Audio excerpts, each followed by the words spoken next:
Happy Friday the 13th, y'all. TBS here. We got a Savage World figure to check out. These are old, man. This is like a Funko from back in the day. This is Jason Voorhees, 5 1/2 inch for 5P action figure. And I had to Google it because I was like, man, I forgot why. Because when I was a kid, I used to think, oh, Friday the 13th, scary movie and stuff. And then I thought, the day Friday the 13th, ooh, man, that's got to be an unlucky day or something bad's going to happen, or you don't want to see a black cat on that day. And I looked it up, and I guess it was deemed a weird or unlucky day because Judas was the 13th a member at the Last Supper, apostle or something like that or whatever. Judas Iscariot, I think. And then the Knights Templar were condemned on Friday the 13th, which I've always been fascinated by and plus here's one of my Friday the 13th tattoos, which is just a goat head from like a Baphomet.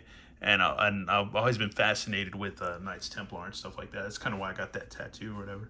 And yeah, and I don't know. I don't think it's unlucky, but what's funny is the tattoo shop right across the street, a couple blocks away. Yeah, there's people lined up for tattoos, man. I was like, ooh, too bad I don't have the money for a tattoo. It'd be cool to go do it, but I don't feel like sitting out in the sun because it was actually kind of hot this year. I think last year Friday the 13th fell more into later fall. Like later October, maybe it did, I think, last year. I think.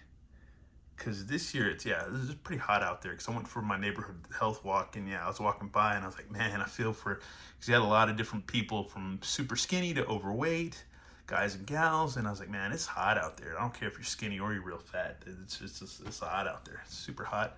But anyways, we're going to check out the Savage World figure. These figures are kind of good and kind of bad. I remember some of my DC figures were kind of loose and would fall apart. And then I remember, I think my Savage World Thundercats, I think my Panthro is broken. He broke at the hip or whatever. But yeah, let's look at more of these figures in line. I reviewed Freddy Krueger years back, and I have actually have almost all of the rest of them. Maybe no, I'm missing Michael Myers, but I do have Leatherface and I do have Pinhead. And if you want to see me review those, let me know in the comments, and we'll bust them out. I'm not gonna bust them out for this video, but I figured we'd just take a look at Jason Voorhees because I thought that'd be kind of cool. Anyways, yeah, good old freaking Jason Voorhees. And this, let's see, this dates back to, well, it's 1974, but no, yeah, I guess I can't see the date. I know these are more than a few years old. I know that for sure, but I guess we're not going to worry about the semantics on that. Let's just go ahead and get this figure open to y'all. And here he is. Yeah, he's not a bad figure at all, man. It's weird. There's like color variations with this arm, this leg, and that arm. That is kind of weird. Yeah, it is weird. I don't know if that has to do anything with the elements, but I can tell on camera that it is a little, the paints are a little, or the colors are a little different from just the skin tones. But other than that, yeah, it's a badass figure. Really cool. Like, you can see the teeth. That is freaking awesome. This movie's crazy too because I kind of watched it for the first time maybe a couple years ago. Like, I don't know, when I was growing up, I was such a puss, just scared of a lot of these movies and stuff when I was a kid, because they came out when I was a little kid, all these movies.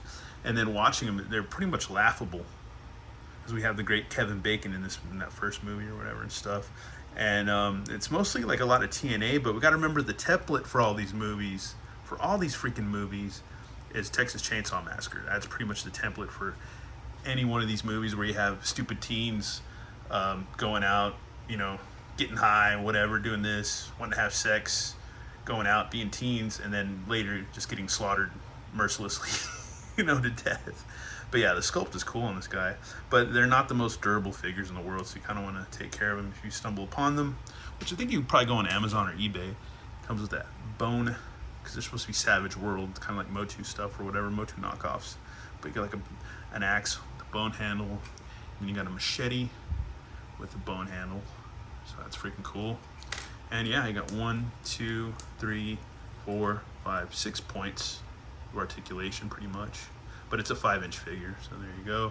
But yeah, we've got to just get them accessorized and maybe do some comparisons with other figures of this size range. And here he is next to Zola World, Realm of the Underworld, Cyclops guy. I can't remember his name, but I love this figure. It's like his pubic hair is just like grown uncontrollably, and he's never shaved it or whatever, or trimmed it or whatever. But this figure's awesome. I love this figure. It's about the same size, almost the same points of articulation, pretty much.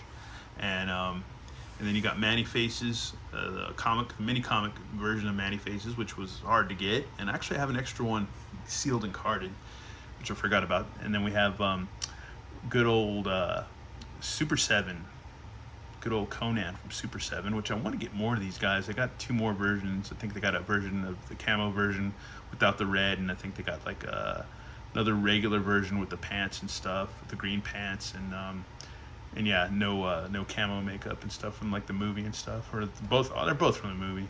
But anyways, yeah, they're all pretty much within the same scale, and give or take. And yeah, they're just fun, man. Like that scale of Masters of the Universe or Remco or just any of the old knockoff toys, you know, Galaxy Warriors, all that stuff. Just fun scale, fun toys, just good times, man. They're always a hoot. And I look at the Realm of the Underworld stuff, and I'm like, man, I don't know why I don't collect more of these, because they're a hoot. They really are a hoot. And yeah. Anyways, that's our Friday the 13th special, looking at Jason Voorhees from from Savage World, from Funko, not from Super 7, but yeah, Funko. And Funko stopped doing these. They stopped doing them. I don't know why. I don't know if there's a licensing thing or something. I don't know what the deal was, but yeah, they stopped doing it. I don't know if there's a date on this on his feed. 2018. So there you go, 2018. I don't know why I couldn't figure that out, but yeah, 2018. So that's quite some time ago, man. Yeah, that's about over 6-7 years ago. It's crazy. Anyways, thanks for watching, all, and happy Friday the 13th. Even though it is the evening now, early evening or somewhat evening. It's getting dark out there. But anyways, thanks for tuning in, y'all, and have a good one and be safe. Take care.